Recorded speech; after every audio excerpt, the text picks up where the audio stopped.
따라합시다. 오직 예수님. 하나님은 마른 뼈도 살리십니다. 믿으시면 아멘. 네, 하나님은 마른 뼈도 살리십니다. 이 성경입니다. 자, 오늘도 이 믿음을 가지고 이 자리에 나와 이 예배에 참여하신 여러분 모두에게 우리 주 예수 그리스도가 주시는 은혜와 평강이 넘치시기를 바라고, 그리고 하나님께서 역사해 주시는 그 역사가 여러분의 모든 삶의 현장 속에 날마다 더해지기를 주의 이름으로 축원합니다. 오늘 말씀의 제목은 너희가 살아나리라 하는 말씀입니다. 새해가 돼서 우리 영도교회는 40일 특별 새벽 기도회를 쌓고 있습니다. 그러면서 창립 60주년이 되는 올 새해에 교회 회복과 부흥을 위해서 기도하고 있지요. 오늘 아침 일부 예배를 나와서 예배를 드리려고 하다 깜짝 놀랐습니다. 강단에 꽃꽂이가 화려한 거예요. 막 불타오르는 것 같은 거예요. 아마도 이선혁 장로님께서 강단의 꽃장식도 영도교회가 불꽃같이 성령의 역사로 그렇게 부흥될 것을 믿고 기도하는 마음으로 해주셨다고 저는 믿습니다. 하나님은요, 분명히 우리에게 뭐라고 말씀하시냐면, 너는 내게 부르짖으라, 내가 응답하겠고 너희가 알지 못하는 것을 내게 보여주겠다 라고 약속을 해주셨기에 우리는 이제 계속해서 40일 동안 간절하게 기도로 한 해를 마무리하고, 그리고 기도로 한 해를 시작하고 있는 것입니다. 에스겔 선지자에 대해서 잠깐 말씀을 소개해드리면, 에스겔 선지자는 BC 597년에 바벨론의 2차 침공 때 이스라엘을 바벨론이 2번 침략을 했는데, 2차 침공 때에 여호야긴이라고 하는 왕과 함께 바벨론으로 포로로 잡혀간 선지자 중에 한 사람이었습니다. 그런 그가 바벨론에 있는 그발강가에서 하나님의 부르심을 받고 포로가 된 유대 백성들을 향하여 회복될 것과 부흥의 소망을 주는 메시지를 선포하면서 용기와 위로를 주었던 말씀이 바로 본문 말씀인 거예요. 자, 이제 이 본문의 말씀으로 돌아가서 첫 번째로 우리가 생각해 봐야 될 것은, 하나님께서 오늘 에스겔에게 마른 뼈를 보여주셨다는 겁니다. 아니, 보여줄 게 없어서 마른 뼈를 보여줍니까? 3절의 말씀 보니까 그가 내게 이르시되, 보여주면서 이르시되, 인자야 이 뼈들이 능히 살 수 있겠느냐 하시기로 내가 대답하되 주 여호와여 주께서 아시나이다. 하나님께서 선지자 에스겔에게 보여주신 골짜기에는 죽은 자들의 뼈들이 쉼이 많았고, 그 뼈들은 너무너무 심하게 말라 있어서 전혀 소망이 없는, 살 소망이 없는 모습이었습니다. 에스겔서 37장 11절에 하나님은 이 뼈들을 에스겔에게 보여주시면서 뭐라고 말씀하시냐면 이렇게 말씀하십니다. 또 내게 이르시되, 인자야 이 뼈들은 누군 줄 아니? 이스라엘 온 족속이야. 그런데 이스라엘 온 족속이 지금 바벨론에 붙잡혀온 이스라엘 족속과 남은 이스라엘 족속들 모두가 그들이 이르기를 우리의 뼈들이 말랐다는 거죠. 우리의 뼈들은 말랐고 우리의 소망이 없어졌으니 우리는 다 멸절되었다 하느니라. 그렇게 절망하고 있다는 거예요. 맞았거든요. 하나님께서 정확하게 이스라엘 백성들의 상태를 보고 계셨어요. 하나님께서 에스겔에게 보여주신 마른 뼈들은 당시에 바벨론 포로로 잡혀와서 종살이하고 있던 이스라엘 백성들의 참된 마음 상태를 이야기해주고 있고, 아울러서 남겨져 있던 사람들의 모습까지도, 그런 모습까지도 보여주고 있는 것입니다. 그들은 바벨론에게 2번씩이나 침략을 당하고 성전이 불에 타버리고 군대는 해산되고 성전과 궁전의 보물들은 다 빼앗기고 수많은 젊은이들과 귀족들은 바벨론으로 끌려가고 말았기에 이제는 소망이 다 없어졌다고 말하고 우리는 이제 멸절되었다고 말하고 있다는 거예요. 그런데 사랑하는 성도 여러분, 이런 절망 중에도 하나님은 역사하시는 하나님이신 줄 믿습니다. 당시의 유대 땅에는 이제 힘없는 노인들밖에 없었고 장애인들밖에 없었어요. 남아있지 않았어요. 젊은이가 없어요. 그러니까 이제는 소망이 없어 보여. 끝난 것 같이 보여요. 소망이라고 하는 것은 하나도 찾아볼 수 없고 다 멸절된 것 같아요. 끌려온 포로들도 마찬가지예요. 70년이 지나니까 70년 동안 포로 생활을 하다가 보니까 이제는 뭐 더 이상 어떻게 살아날 방법이 없는 거예요. 믿음의 선지자 에스겔의 눈에도 이제는 끝난 것 같아요. 여러분, 요즘 우리나라도 참 절망스러운 부분들이 많아요. 일본처럼 급격하게 인구가 감소되고 고령화 시대로 가고 있잖아요. 학교마다 아이들이 줄어들고 교회마다 교회 학교 아이들이 없어요. 젊은이들이 너무너무 적어서 걱정이 태산이에요. 교회마다. 우리 교회만 그런 것도 아니에요. 어떤 분들은 나라도 그렇고 교회도 그렇고 모든 것도 다 이제는 코로나 이전으로 다시 돌아가기는 어렵다고 말을 하고 있습니다. 맞는 말 같아요. 그야말로 에스겔이 본 골짜기 풍경처럼 나라도 그렇고 교회도 그렇고 점점 메말라져 가고 있고 영적으로 육적으로 죽는 자가 점점 많아져 가고 있고 삶을 포기한 사람, 일을 포기한 사람, 새롭게 뭘 시작하려고 하는 것도 다 포기하는 사람, 소망이라고 하는 것은 하나도 남지 않고 찾아보기 힘든 상황이 오늘 우리가 사는 이 현실을, 이 시대의 모습 아닙니까? 그러나 사랑하는 성도 여러분, 이런 절망 같은 절망할 수밖에 없는 상황 중에서라도 우리 하나님은 살아서 역사하시는 분이라는 것은 절대로 잊지 않으시기를 주의 이름으로 축원합니다. 그런데 하나님께서는 오늘 3절에 에스겔 선지자한테 이 마른 뼈들을 다 보여주고 이 소망 없는 이스라엘 백성들의 모습을 보여주고 나신 다음에 뭐라고 물으시는 줄 아십니까? 이렇게 물으세요. 기가 막힌 얘기예요. 인자야, 이 뼈들이 능히 살 수 있겠느냐? 인자야, 이 마른 뼈들이 다시 살 수 있겠느냐? 여러분 같으면 뭐라고 대답하실래요? 하나님, 봄은 몰라요? 못 살지요. 못 산다고 대답을 하면 나는 믿음이 없는 것 같잖아요. 그죠? 못 산다고 대답하자니 믿음이 없는 것 같고, 또 아이고 살 수 있어요 라고 대답하려고 하자니 도무지 그 마른 뼈가 살아날 것 같지 않고 황당하고 불가능할 것 같지 않습니까? 에스겔도 똑같을 거예요. 우리하고 똑같은 마음일 거예요. 그러니까 에스겔이요, 사실은 그 말씀을, 그 질문을 받고 순간 얼마나 고민이 됐겠어요. 그런데 에스겔이 3절의 대답을 이렇게 얘기해요. 주 여호와여, 주께서 아시나이다. 난 모르겠습니다. 난 살지 죽을지 모르겠습니다. 주 여호와여, 주께서 아시나이다. 주님만 아십니다. 그런 뜻입니다. 누가 알아요? 이 나라가 어떻게 될지, 우리 인생이 어떻게 될지 여러분은 아세요? 몰라요.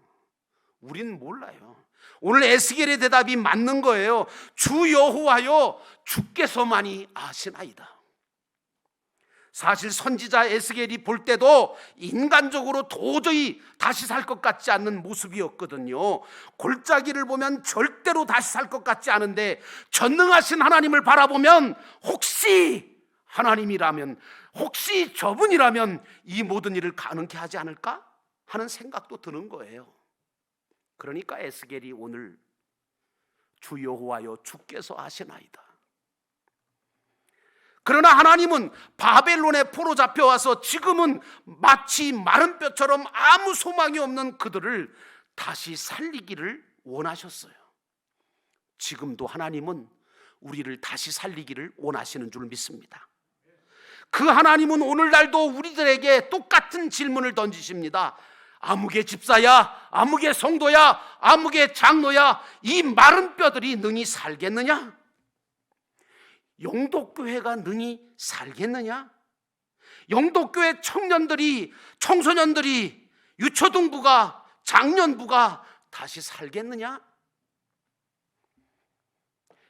예배가 살겠느냐? 기도가 살겠느냐? 찬송이 살겠느냐? 영혼이 살고 회복되고 부흥이 되겠느냐? 이렇게 질문하신다, 그 말씀이에요. 여러분은 뭐라고 대답하실 거냐? 그러나 사랑하는 성도 여러분, 그런 가운데서도 여러분들은 하나님을 바라보고 절망 중에도 역사하시는 그 하나님을 붙드시기를 주의 이름으로 축원합니다. 두 번째로, 하나님의 말씀을 대언할 때 이 마른 뼈들이 살아날 것을 말씀하고 있습니다. 4절 말씀해 보니까 또 내게 이르시되 너는 이 모든 뼈에게 대언하여 이르기를 너희 마른 뼈들아 여호와의 말씀을 들을지어다 라고 하는 말씀이 있습니다. 에스겔 골짜기의 마른 뼈들이 다시 살아나기 위해 4절에 하나님은 에스겔에게 명령하십니다. 너는 이 모든 뼈에게 대언하여 이르기를 너희 마른 뼈들아 여호와의 말씀을 들을지어다 라고 말씀을 전하라고 이야기하십니다. 지금 죽어가지고 말라버린 뼈들을 향하여 말씀을 전한다고 뭐가 될 거예요? 뭐 그 뼈들이 듣기를 할까? 아니면 그 뼈들이 뭐 그 말씀을 듣는다고 뭐가 어떻게 될까 하는 생각이 왜 안 들겠습니까? 에스겔도 마찬가지일 거예요. 그래도 에스겔은 선지자잖아요. 선지자가 뭔지 아세요? 여러분도 다 영적으로는 선지자예요. 하나님의 말씀을 들으면 그게 믿어지든지 안 믿어지든지, 그게 말이 되든지 안 되든지 상관없이 순종하고 전하고 하라고 하는 대로 순종하는 게 선지자인 줄로 믿습니다. 그래도 에스겔은 하나님의 명령에 순종하기로 결단합니다. 여러분, 제가 왜 특별 새벽재단 40일을 시작한 줄 아십니까? 사실은 저도 에스겔하고 똑같이 그런 마음이 있었거든요. 이스라엘 백성하고 똑같은 생각을 갖고 있었거든요. 과연 코로나 이후 시대에 영도교회가 다시 살아날 수 있을까? 옛날 그 모든 영도교회로 회복될 수 있을까? 정말 힘들었어요. 절망감이 밀려오는데 이건 뭐 어찌할 수가 없더라고요. 그런 상태에서 영도교회가 코로나로 또 엄청난 이런 일들 저런 일들로 교회가 시끄럽고 또 환난과 역경을 만나면서 정말 힘든 상황을 다 겪고 난 다음에 정말 다시 살아날 것 같지 않더라고요. 젊은 일꾼들이 사라지고 소망이 사라져갈 때 하나님께서 저에게 이 말씀을 주셨어요. 이 말씀을 주셨다고요. 그러면서 하나님이 저에게 이 말씀을 통해서 에스겔에게 말씀하신 것처럼 인자야, 이 마른 뼈들이 다시 살겠느냐? 나는 무슨 대답을 할까? 하나님께서 그때 답을 주셨는데 그것은 말씀을 대언할 때 살아날 것이라는 말씀이었습니다. 사랑하는 성도 여러분, 이런 절망 가운데서도 하나님의 말씀이 영도교회를 살리고 여러분을 살리고 저를 살리실 줄로 전 믿었다, 그 말입니다. 여러분도 그렇게 믿으시기를 주의 이름으로 축원합니다. 에스겔은 믿어지지 않았지만 하나님의 명령을 따라서 말씀을 마른 뼈들을 향하여 외치기 시작했습니다. 그랬더니 전대미문에 놀라운 일들이 벌어졌지 않습니까? 하나님의 말씀을 대언할 때에 소리가 들리기 시작합니다. 아니, 지금 다 죽어서 말라 비틀어진 그 뼈들이 무슨 소리가 나냐? 움직이니까 소리가 나잖아요. 소리가 난 데를 보니까 움직이네. 이 뼈가 저 뼈와 둘이 들어맞네. 그리고 그 뼈가 서로 연결되기 시작하고 가죽이 덮이기 시작하더니 살이 오르기 시작하더니 점점 사람들의 모습으로 바뀌기 시작합니다. 오늘날도 우리들의 죽은 신앙이 다시 살아나려면, 교회가 다시 살아나려면 하나님의 말씀을 대언하고 하나님의 말씀을 듣는 운동이 일어나야 된다고 저는 믿습니다. 한동안 한국 교회는요 속았어요. 왜냐? 좋은 프로그램을 하면 좋은 교회가 되고 교회가 회복되고 부흥되는 줄 알았다고요. 그래서 막 프로그램이란 프로그램은 다 했죠. 저도 했어요. 그런데요, 아니었어요. 프로그램이 교회를, 성도를 살리는 게 아니라 하나님의 말씀이 선포될 때에 교회가 회복되고 부흥되는 줄로 믿습니다. 사랑하는 성도 여러분, 하나님의 말씀이 영독교회를 살릴 줄로 믿습니다. 그러나 아무리 좋은 말씀, 아무리 능력의 말씀이 전해진다고 해도 그 말씀을 여러분 한 분 한 분이 정말 각자가 내게 주시는 말씀으로 받아들이지 않으신다면 결코 에스겔 골짜기의 역사는 일어날 수 없다는 것도 여러분 아시기 바랍니다. 요한복음 5장 25절에 예수님께서 이렇게 말씀하십니다. 진실로 너희에게 이르노니 죽은 자들이 하나님의 아들의 음성을 들을 때가 오나니 곧 이때라. 듣는 자는 살아나리라. 아무리 죽어서 썩어 냄새나면서 장사진에서 나흘이 지나서 썩어가던 나사로도 주님 말씀하시니까 그 말씀 듣고 무덤에서 살아나왔지 않습니까? 하나님의 말씀이 어떤 말씀인 줄 아십니까? 우주 만물을 창조하신 능력의 말씀이시고 무에서 유를 창조하시는 말씀이시고 살리시기도 하고 죽이시기도 하시는 생명의 능력의 말씀인 줄로 믿습니다. 그러므로 사랑하는 성도 여러분, 하나님의 말씀이 영독교회를 다시 살리실 것을 믿고 말씀 위에 서시기를 주의 이름으로 축원합니다. 마지막 세 번째로, 하나님은 생기가 들어가게 하셔서 살리시겠다고 말씀하고 있습니다. 5절에 보니까 주 여호와께서 이 뼈들에게 이같이 말씀하시기를 내가 생기를 너희에게 들어가게 하리니 너희가 살아나리라. 아무리 마른 뼈들도 하나님의 말씀을 듣게 되면 다시 살아난다는 거죠. 그런데 더 중요한 것은 생기가 들어가야 움직이는 거예요. 여러분, 여기서 말하는 생기는 뭡니까? 히브리어로 루하흐라고 하는데 이것은 바로 우리가 늘 얘기하는 성령입니다. 에스겔서 37장 4절 말씀에 보니까 하나님께서 내가 또 내 영을 너희 속에 두어 너희가 살아나게 하고 내가 또 너희를 고국 땅에 두리니 나 여호와가 이 일을 말하고 이룬 줄을 너희가 알리라. 여호와의 말씀이니라고 하십니다. 말씀이 우리 영혼을 다시 살리시는 역사를 하신다면 성령은 우리로 하여금 움직이게 만드시는 줄로 믿습니다. 그러므로 믿음의 성도들은 말씀과 기도로 다시 살아나야 되고 성령의 능력을 힘입어서 주님의 영광을 위하여 일하게 되는 것입니다. 나는 여러분 모두가 그렇게 살고 그렇게 일하기를 주의 이름으로 축원합니다. 주님은 우리가 살아서 움직이기를 원하고 계십니다. 우리는 하나님의 말씀과 함께 성령을 받아야 합니다. 말씀만 받고 기도하지 않으면 교만해집니다. 그리고 입으로만 봉사하지 실제로는 봉사 하나도 안 합니다.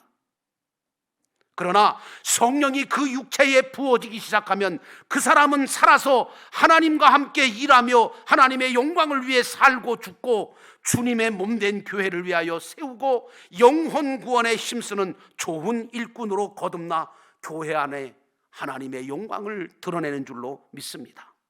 그래서 사도 바울은 에베소서 5장 18절에 이렇게 말합니다. 오직 성령으로 충만함을 받으라. 예수님은 사도행전 1장 8절에 오직 성령이 너희에게 임하시면 너희가 권능을 받고 예루살렘과 온 유대와 사마리아와 땅끝까지 이르러 내 증인이 되리라고 말씀하셨답니다.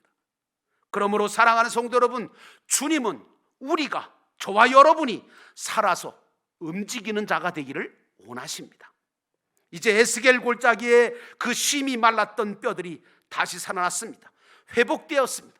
오늘 우리 교회는 여러분들의 믿음도, 또 가정과 직장과 사업과 모든 일들도 다 회복되어지는 역사가 이 한 해에 일어나기를 주의 이름으로 축원합니다.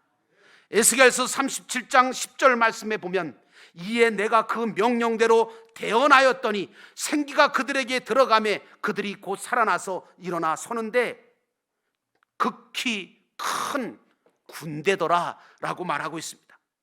알고 보니까 에스겔 골짜기에 그 마른 뼈들이, 그 많은 마른 뼈들이, 여기저기 누워 뒹굴던 그 마른 뼈들이 다 누구였냐 하면 하나님을 위해서, 하나님의 영광을 위해서, 하나님의 나라를 위해서 싸워야 할 군대였다는 거죠. 그런데 지금까지 뭐예요? 죽어 있었어요. 소망이 없다고 절망하면서 다 죽어서 말라 비틀어져 있었어요. 그러나 이제는 하나님의 말씀을 듣고 살아나고, 하나님의 말씀을 듣고 생기가 들어가게 되고, 그래서 하나님의 능력을 받고 보니 하나님의 큰 군대가 되었습니다. 나는 이번 40일 새벽제단을 통하여, 그리고 이 모든 말씀들을 통해서 여러분 모두가 다 살아나 움직이는 하나님의 군대로 거듭나게 되기를 주의 이름으로 축원합니다. 그래서 이 한 해에 여러분들과 제가 하나님의 영광을 드러내고 하나님의 교회를 회복시키며 하나님께서 기뻐하시는 아름다운 부흥의 역사를 이루는 복된 한 해로 살아가게 되기를 주의 이름으로 축원합니다.